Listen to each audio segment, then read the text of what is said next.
হলো বিপদ আপদ মুসিবতে, ওই বিপদ থেকে বাঁচার বৈধ চেষ্টা করা। তবে চেষ্টার উপরে ভরসা নয়, ভরসা কার উপরে? ভরসা আল্লাহ তাআলার উপর। তাহলে বিপদ থেকে আল্লাহ তাআলার কাছে সাহায্য চাওয়ার দুই মাধ্যম, একটা হলো ধৈর্য, দ্বিতীয়টা হলো নামাজ। এখন বলেন তো, আপনি যদি কারো কাছ থেকে বড় কিছু চান, তার সাথে আপনার সম্পর্ক ভালো দরকার আছে না নাই? যেই এমপির সাথে যেই চেয়ারম্যানের ভালো সম্পর্ক, এমপি ওই চেয়ারম্যানের কে কাজ দেয় বেশি, বরাদ্দ দেয় বেশি। যেই বান্দার আল্লাহ তাআলার সাথে বেশি সম্পর্ক, ওই বান্দাও আল্লাহ তাআলার কাছ থেকে সাহায্য পায় বেশি।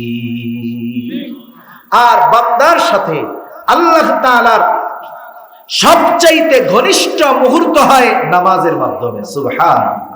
আর নামাজ তো এমন এক ইবাদত, যার মাধ্যমে বান্দা আল্লাহ তাআলার সাথে কথোপকথনে লিপ্ত হয় এবং সে তার সমস্যার সমাধান আল্লাহ তাআলার কাছ থেকেই নিয়ে আসে। সুবহানাল্লাহ। সম্ভবত তারিখে দামেস্কের মধ্যে একটা ঘটনা আছে। হযরত ওমর রাদিয়াল্লাহু তাআলা আনহুর সময় মদিনায় একবার দুর্ভিক্ষ দেখা দিয়েছে। দুর্ভিক্ষ, বাজারে যেই ফসল আছে, খাবার আছে, এটা সাধারণ মানুষের ক্রয় সীমার বাইরে। সাধারণ মানুষ কিনতে পারতেছে না। মোটামুটি দুর্ভিক্ষ অল্প আয়ের মানুষের এখনই চলতেছে, ঠিক কিনা বলেন? এটা যদি আরো লাগামহীন হয়, নিয়ন্ত্রণহীন হয়ে যায়, দেখবেন এদেশে দুর্ভিক্ষ লাগতে বেশি দিন আর লাগবে না। তা বাজারে খাদ্যশস্যের অভাব, যা পাওয়া যায় দাম বেশি। হযরত ওমর রাদিয়াল্লাহু তাআলা আনহু চিন্তিত হয়ে গেলেন, কি করে বাজারের খাদ্য অভাব দূর করা যায়। আমাদের দেশেও দেখবেন, যখন পেঁয়াজের কেজি 250 টাকা হয়ে যায়, 200 টাকা, 300 টাকা হয়ে যায়, যখন ঘোষণা আসে আগামী সপ্তাহে তুরস্ক থেকে, পাকিস্তান থেকে, অমুক দেশ থেকে পেঁয়াজ আসবে, বলেন তো এই ঘোষণা আসার পর পেঁয়াজের দাম কমে না বাড়ে? আমদানি করলে বাজারের চাহিদা পূরণ হয়। হযরত ওমর রাদিয়াল্লাহু তাআলা আনহু তিনিও চিন্তা করলেন, বাহির থেকে কিছু খাদ্যশস্য আমদানি করবেন। এশার নামাজের পর সাহাবায়ে কেরামকে নিয়ে তিনি বৈশা গেছেন, মিটিং করতেছেন কি করা যায়। দীর্ঘ রাত অবধি আলোচনার পরে সমাধান হলো, আগামী দিন ফজরের পর একদল চলে যাবে সিরিয়া, একদল ইয়েমেন, একদল মিশর। এক কথায় চতুর্দিকে ছড়ায় ছিটায় পড়বে। ওই সমস্ত এলাকা থেকে খাদ্যশস্য ক্রয় করে আমদানি করে বাজারের অভাব দূর করা হবে। গভীর রাত হয়ে গেল। খলিফাতুল মুসলিমিন হযরত ওমর রাদিয়াল্লাহু তাআলা আন সকলকে বাড়ি পাঠিয়ে দিলেন। ফজরের পরে কাফেলা বিদায় দেওয়া হবে, নিজেও নিজের বাসায় চলে আসলেন। কিন্তু চিন্তায় চোখের মধ্যে ঘুম আসে না, পায়চারি করতেছে। সুবহে সাদিকের পূর্ব মুহূর্তে হযরত ওমর রাদিয়াল্লাহু তাআলা আন বিছানার মধ্যে গাটা এলায়া দিলেন। ক্লান্ত দেহ, এইবার চোখের মধ্যে ঝিমুনি ঝিমুনি, ঘুম ঘুম ভাব, তন্দ্রাচ্ছন্নতা ওনাকে পেয়ে বসলো। অনেক সময় দেখবেন আমরা গাড়িতে সফর করতেছি অথবা চেয়ারে বসে আছি, ছোট্ট একটা ঝিমুনি আসে না? 10-15 সেকেন্ডের ঝিমুনি, কিন্তু এই 10-15 সেকেন্ডের মধ্যে এমন স্বপ্ন দেখছি, কি দেখছি? ছোট থেকে বড় হইছি, বড় হইয়া রাজা হইছি, বাদশা হইছি, যুদ্ধ করতেছি। 15 সেকেন্ডে সব দেখা সারা হয় কি হয় না? হয়। হযরত ওমর রাদিয়াল্লাহু তাআলা, তুমি এই দুর্যোগ দূর করার জন্য চেষ্টা করতেছো, দেখবেন আমাদের দেশেও একটা কমিটি আছে, দুর্যোগ মোকাবেলা কমিটি। শুনছেন না? শুনেন নাই? দুর্যোগ মোকাবেলা কমিটি যে আছে, হায় হায়, দুর্যোগ দেয় কে? আল্লাহ তাআলা দেয়। এই দুর্যোগ দুনিয়ার মানুষ তার শক্তি, তার মেধা, তার প্রযুক্তি দিয়ে ঠেকাইতে পারে? কোনদিন সম্ভব? এই জন্য এই যে কথাটা বলছে, এটাই তো শরীয়তের সাথে সাংঘর্ষিক কথা। দুর্যোগ মোকাবেলা করার ক্ষমতা কারো নাই, যেই দুর্যোগ আল্লাহ তাআলা দেন, ওই দুর্যোগ প্রতিহত করা, মোকাবেলা করার ক্ষমতা কারো নাই। ওমর রাদিয়াল্লাহু তাআলা আনহুকে নবীজি বলতেছে, ওমর, মুসিবত থেকে বাঁচার পদ্ধতি আমি কি তোমাদের শিখায়া দেই নাই? এর দ্বারা উদ্দেশ্য হলো, আমি কি তোমাদেরকে সালাতুল হাজাত শিখায়া দেই নাই? হযরত ওমর রাদিয়াল্লাহু তাআলা আনহুর কানে মসজিদের থেকে আযানের আওয়াজ আসলো। ঘুম ভেঙে গেল। তিনি উঠলেন, নামাজ শেষ করার পরে সাথে সাথে পেছনে ঘুরে বসলেন, ঘোষণা দিলেন কোনো কাফেলা কোথাও যাবে না, কোথাও যাওয়া লাগবে না। আজকে থেকে ঘরে ঘরে সালাতুল হাজতের আমল শুরু করে দাও। হযরত ওমরের নির্দেশে সালাতুল হাজতের আমল গুরুত্ব সহকারে শুরু হয়ে গেল। ঐতিহাসিকেরা লিখে 1 সপ্তাহ লাগে নাই, আল্লাহ তাআলা মদিনার বাজারের যেই খাদ্যশস্যের অভাব আল্লাহ তাআলা সেটাকে দূর করে দিল। সেজন্য বান্দা তার বড় বড় সমস্যার সমাধান আল্লাহ তাআলার কাছ থেকে নিয়ে আসতে পারে। যেই মাধ্যমে বান্দা আল্লাহ তাআলার সাথে যোগাযোগ করে সেটার নামই হলো নামাজ। সুবহান। এজন্য বিপদ আপদ মুসিবতে ধৈর্যের সাথে সাথে নামাজের দরকার। কারণ নামাজের মাধ্যমে বান্দার সাথে আল্লাহ তাআলার কথোপকথন হয়, বান্দা আল্লাহ তাআলার সাথে কথোপকথনে লিপ্ত হয়ে যায়। কত সুন্দর কথা দেখেন। এরপরে কেমন যেন আল্লাহ তাআলা বলেন, যেই মুমিন বিপদ আপদ মুসিবতে ধৈর্য আর নামাজের মাধ্যমে আমি আল্লাহর কাছে সাহায্য চাই, সেই মুমিন আর সাধারণ মুমিন থাকে না। আল্লাহ তাআলা ওই মুমিনকে প্রমোশন দিয়ে সবের মুমিন বানায়া দেয়। আমাদের দেশে একটা প্রশাসনিক বিভাগ আছে, পুলিশ আছে না? পুলিশ আছে তো। পুলিশের প্রধান যিনি, তিনিও পুলিশ, যিনি সিপাহী তিনিও পুলিশ। কিন্তু বলেন তো, নাম পুলিশ হোক, কিন্তু দুইজনের স্তর পার্থক্য আছে না নাই? কোথায় সিপাহী আর কোথায় ডিআইজি, তুলনা করার সুযোগ আছে? এখন দেখেন, ডিআইজিও পুলিশ, কিন্তু প্রমোশন আছে তার, সে ভিআইপি, তার প্রমোশনের কারণে তার সম্মান অন্যরকম।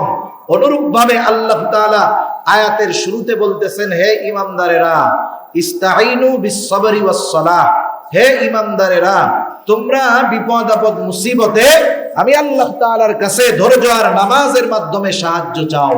কেমন যেন আল্লাহ তাআলা বলেন, যেই মুমিন ধৈর্য আর নামাজের মাধ্যমে বিপদ আপদ মুসিবত থেকে আমি আল্লাহ তাআলার কাছে সাহায্য চাই, সে আর সাধারণ মুমিন থাকে না, আমি আল্লাহ তাকে প্রমোশন দিয়ে সবের মুমিন বানায়া দেই।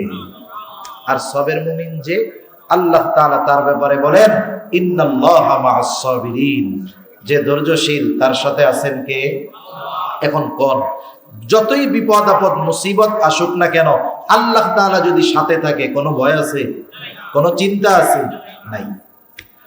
যখন মূসা আলাইহিস সালাম তার উম্মতদেরকে নিয়ে ওই যে সাগর পাড়ি দেওয়ার জন্য সাগরের পাড়ে, ফেরাউন তার বাহিনী নিয়ে চলে আসছে একেবারে কাছে, একদল অপর দলকে দেখতে পাইতেছে।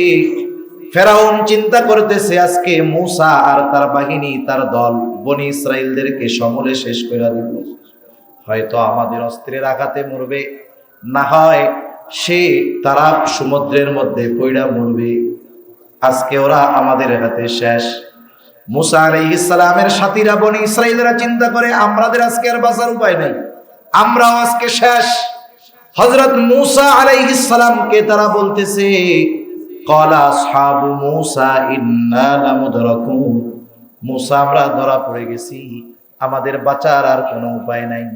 এইবার মূসা আলাইহিস সালাম বলতেছেন, কাল্লা, কখনোই ধরা পড়বো না। ধরা না পড়ার কারণ কি? ইন্না মাইয়া রব্বি, ওদের সাথে যা থাকে থাক, আমাদের সাথে আছে আমার রব। ওদের সাথে দুনিয়ার সব থাক, কিন্তু আমার সাথে কে আছে? রব আছে, আল্লাহ তাআলা আছে। সেজন্য চিন্তা নেই। রাসূলুল্লাহ সাল্লাল্লাহু আলাইহি ওয়াসাল্লাম যখন হিজরতের সফর শুরু হলো, মদিনা হলো উত্তর দিকে, রাসূলুল্লাহ সাল্লাল্লাহু আলাইহি ওয়াসাল্লাম মক্কা থেকে বের হয়ে রওনা দিলেন দক্ষিণ দিকে। এটা একটা কৌশল, কারণ স্বাভাবিক মদিনায় হিজরতের ব্যাপারে গুঞ্জন চলতেছিল। এর আগেও কিছু সাহাবী মদিনায় হিজরত করছে, তার মানে কাফেররা নবীজিকে যদি তালাশ করতে যায় উত্তর দিকে যাবে স্বাভাবিক, কিন্তু নবীজি গেলেন দক্ষিণ দিকে। সাওর পর্বতের গুহায় আত্মগোপন করলেন সাওর পর্বতের গুহায়।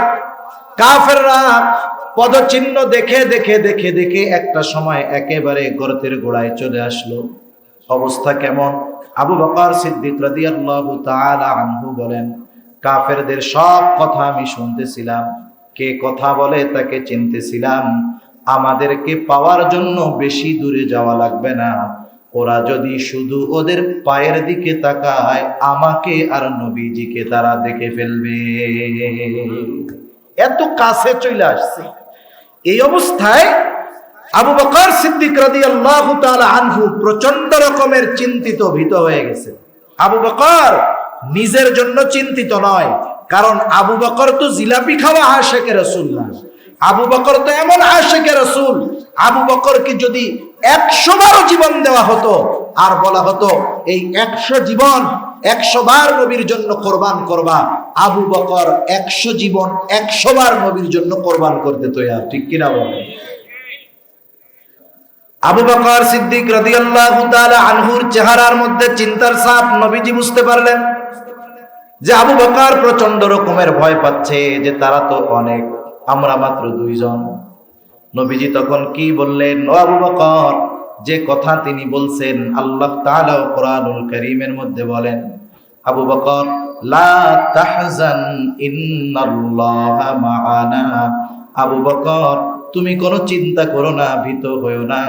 এই গর্তের মধ্যে শুধু তুমি আর আমি এমনটা নয়, আমাদের সাথে যিনি আছেন তিনি কে? যে আল্লাহ আমাদের সাথে আছেন। এখন শত্রু যত কাছে হোক, দুশমন যত নিকটে হোক, আল্লাহ যেহেতু সাথে আছেন, ভয়ের কোনো কারণ নাই। তাহলে বিপদ যত বেশি হোক, মুমিন যদি আল্লাহর দেওয়া পদ্ধতি অনুযায়ী ওই বিপদ থেকে বাঁচার জন্য আল্লাহ তাআলার কাছে সাহায্য চায়, তাহলে আল্লাহ তাআলাই বলতেছেন তুমি তো সবের মুমিন, আর আমি আল্লাহ সবের মুমিনের সাথে আছি। সুবহান। এরপরেও প্রত্যেকটা জিনিসের প্রাথমিক আলামত আছে না?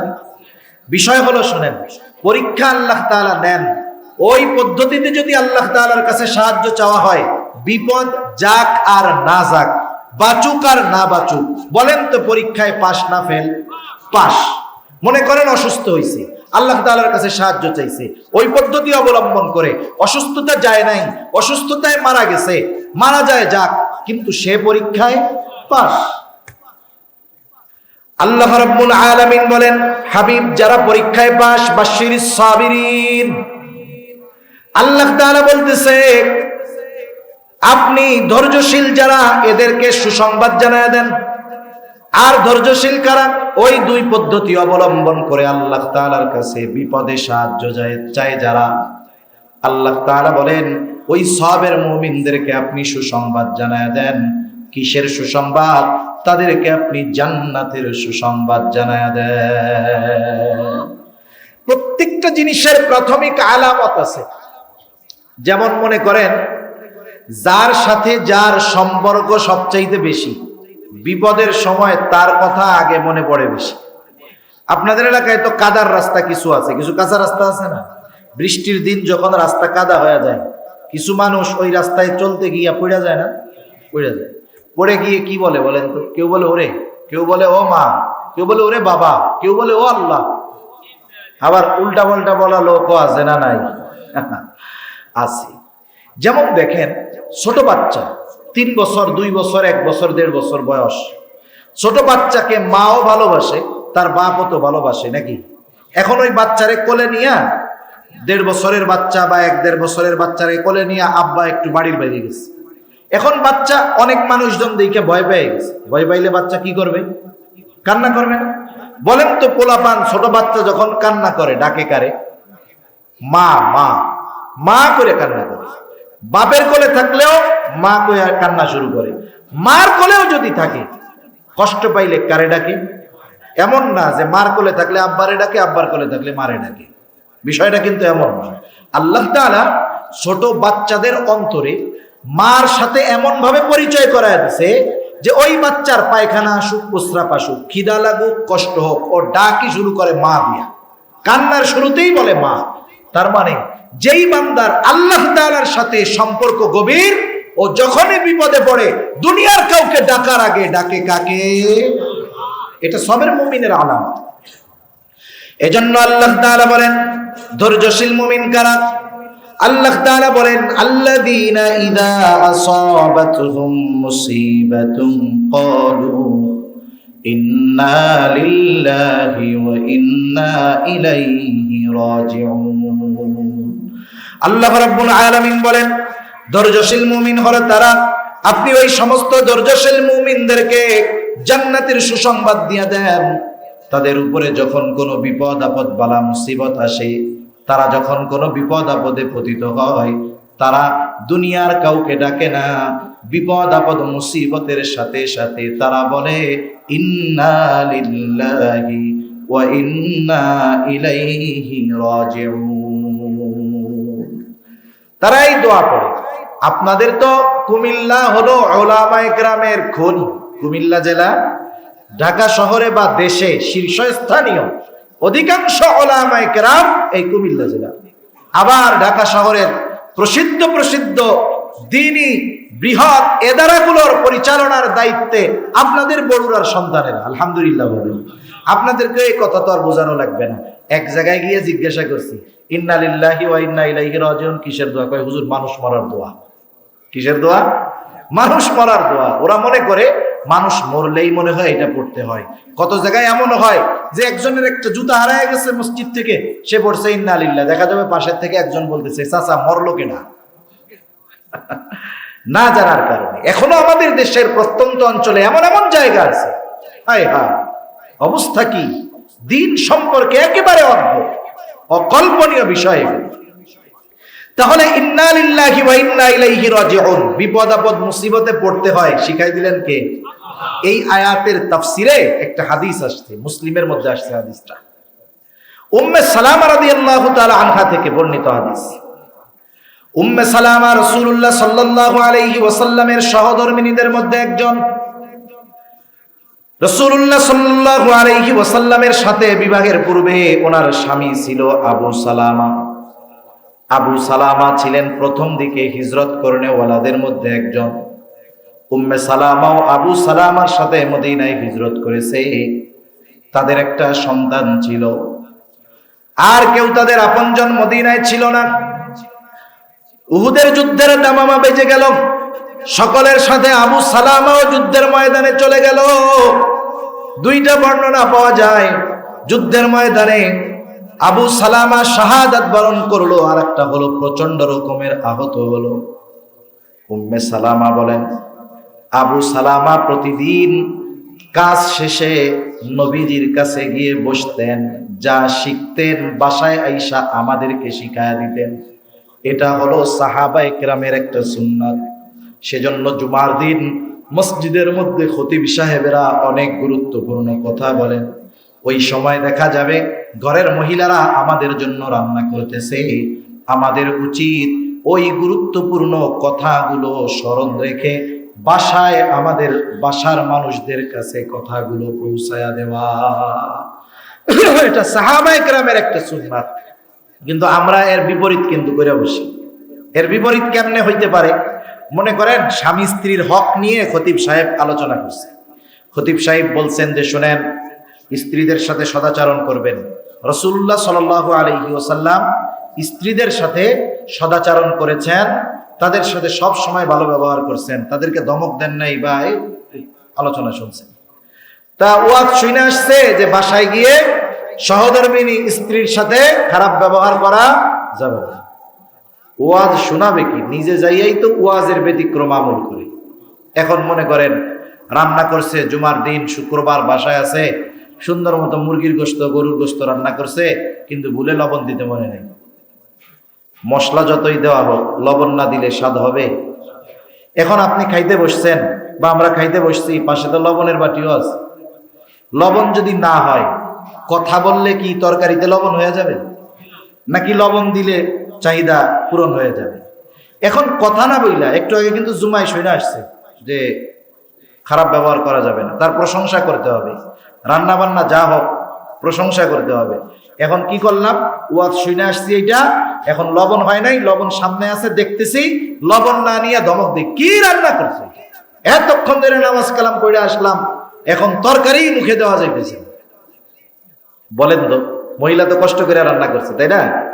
এখন সে তো চেষ্টার ত্রুটি রাখে নাই, হয়তো কোনো ভুলে লবণ দিতে মনে নাই। আপনি যদি লবণ পাতে নিয়ে নিজে খাইতেন আর যদি কইতেন যে এই তরকারিটা খুব মজা হয়েছে। অনেক সময় আছে কিছু স্বামী প্রশংসা করলে স্ত্রী বিশ্বাস করতে চায় না, মনে করে পাম মারতেছে। এখন লবণ তো হয় নাই, আপনি তারে ধমক না দিয়ে একটু বুঝাইতে চান, আপনি বললেন খুব মজা হয়েছে, খুব স্বাদ হয়েছে। এখন মহিলা কিন্তু আল্লাহ তাআলা সৃষ্টিগতভাবে দিছে, ও আপনার সামনে না হোক ওই রান্নাঘরে পাতিলের মধ্যে যে জায়গায় তরকারি যাই একটু টেস্ট করবে, কথা সত্য না মিথ্যা এটা। এবার যাইয়া মুখে দিয়া দেখে লবণ হয় নাই, বলেন তো তার কাছে একটু লজ্জা লাগবে না? একটু খারাপ লাগবে। সে আরো আনন্দিত হবে যে লবণ হয় নাই, তরকারি খারাপ হয়েছে, দেখছো স্বামী খারাপ না কইয়া ভালো কইছে। এতে আপনার প্রতি তার আরো মহাব্বত বাড়বে। কিন্তু আমরা কি করি, মসজিদ থেকে খতিব সাহেবের গুরুত্বপূর্ণ কথা তাদের শোনানো তো দূরের কথা, মসজিদ থেকে যে কথাগুলো শিখি তার ব্যতিক্রম উল্টা আমল বাসায় গিয়ে আমরা করি। এটা করা যাবে না। তা উম্মে সালামা রাদিয়াল্লাহু তাআলা আনহা বলেন, উনি নবীজির কাছ থেকে যা শিখতেন বাসায় এসে শিখাইয়া দিতেন। একদিন উনি বাসায় আসছেন, চেহারাটা হাস্য উজ্জ্বল। আমি জিজ্ঞাসা করলাম কি ব্যাপার, চেহারা হাস্য উজ্জ্বল কেন? বলে নবীজি আজকে আমাদেরকে এমন একটা আমল শিখাইয়া দিছে, বিপদ আপদ মুসিবতে যদি কেউ ওই আমলটা করে তাহলে সে মুসিবতে যেটা হারায় তার চাইতে উত্তমটা আল্লাহ তাআলা তাকে ফিরায় দেয়। সুবহানাল্লাহ। নবীজি কি শিখাইয়া দিছেন? নবীজি বলেন, তোমরা যখন বিপদ আপদ মুসিবতে পড়বা বলবা ইন্না লিল্লাহি ওয়া ইন্না ইলাইহি রাজিউন। এটা এমন একটা দোয়া, এই দোয়ার অর্ধেক শিখাইছেন আল্লাহ, বাকি অর্ধেক শিখাইছেন মুহাম্মাদুর রাসূলুল্লাহ। প্রথমে বলবা ইন্না লিল্লাহি ওয়া ইন্না ইলাইহি রাজিউন, এরপরে বলবা আল্লাহুম্মা আজুরনি ফি মুসিবাতি ওয়া আখলিফ লি খায়রাম মিনহা। নবীজি বলেন, মুসিবতে পড়া যে এই দোয়া পাঠ করবে ওই মুসিবতে সে যা হারাবে তার চাইতে উত্তমটা আল্লাহ তাআলা তাকে ফিরায়া দিবে। উনি গুরুত্ব সহকারে এই দোয়াটা শিখে রাখছেন। তা যাই হোক, ওনার স্বামী ইন্তেকাল করছে। একজন লোক আইসা উম্মে সালামাকে বলতেছে, উম্মে সালামা দুঃসংবাদ নাও, তোমার স্বামী আর দুনিয়ায় নাই। উম্মে সালামা রাদিয়াল্লাহু তাআলা আনহা ওই সময় ওই খবরটা তার কাছে ছিল সবচেয়ে বড় মুসিবতের খবর। আমাদের দেশের মা বোনদের কথা চিন্তা করেন, যদি এমন হয় স্বামী স্ত্রী দুইজন, একটা সন্তান, আর কেউ নাই, এই সময় যদি স্বামীর মৃত্যুর খবর তার কানে আসে, ইন্না লিল্লাহ পড়া বহুত দূরের কথা, আগে আল্লাহ তাআলাকে দোষারোপ শুরু করবে। কতজন আমরা শুনছি এরকম, স্বামী মারা গেছে, ইন্না লিল্লাহ কি পড়ব, আয় আল্লাহ কি করলেন আপনি, আল্লাহ আপনি কি আর কাউরে দেখেনি, এই মাসুম বাচ্চা নাবালক বাচ্চার কি হবে, আমি কই যাবো, এইবার গড়াগড়ি করে কান্নাকাটি শুরু করে দিছে।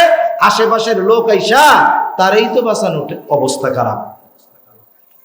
সেজন্য উম্মাহাতুল মুমিনিন এনারা হলেন মা বোনদের জন্য আইডল। উম্মে সালামা কি করছে, হাই হুতাশ করেন। ওনাকে যখন বলা হলো যে তোমার স্বামী আবু সালামা আর দুনিয়ায় নাই, সাথে সাথে মনে পড়ে গেছে মুসিবতের সময় কি আমল করতে হবে। সাথে সাথে তিনি বললেন ইন্না লিল্লাহি ওয়া ইন্না ইলাইহি রাজিউন, আল্লাহুম্মা আজুরনি ফি মুসিবাতি ওয়া আখলিফ লি খায়রাম মিনহা। নিশ্চয় আমরা আল্লাহর জন্য আমরা আবার তার কাছেই প্রত্যাবর্তন করব। আল্লাহুম্মা আজুরনি ফি মুসিবাতি, আয় আল্লাহ আপনি আমাকে এই মুসিবত থেকে উদ্ধার করেন, এটার উজরাত দেন। ওয়া আখলিফ লি খায়রাম মিনহা, আমি যা হারাইছি তার চাইতে উত্তমটা আপনি আমাকে ফিরাইয়া দেন। এই দুআর অর্থ হলো এইটা। এখন উম্মে সালামা স্বামী মারা গেছে, ইদ্যতকালীন সময় শেষ। উনি দেখতে অনেক সুন্দরী ছিলেন, বিভিন্ন মানুষ বিভিন্ন জায়গা থেকে ওনারে বিবাহের প্রস্তাব দিয়েছে, সাহাবায়ে কেরাম বিবাহের প্রস্তাব দিয়েছে, উনি কারো প্রস্তাব গ্রহণ করেন না। যদিও উনি অনেক কষ্টে দিন যাপন করতেছিলেন। কেন?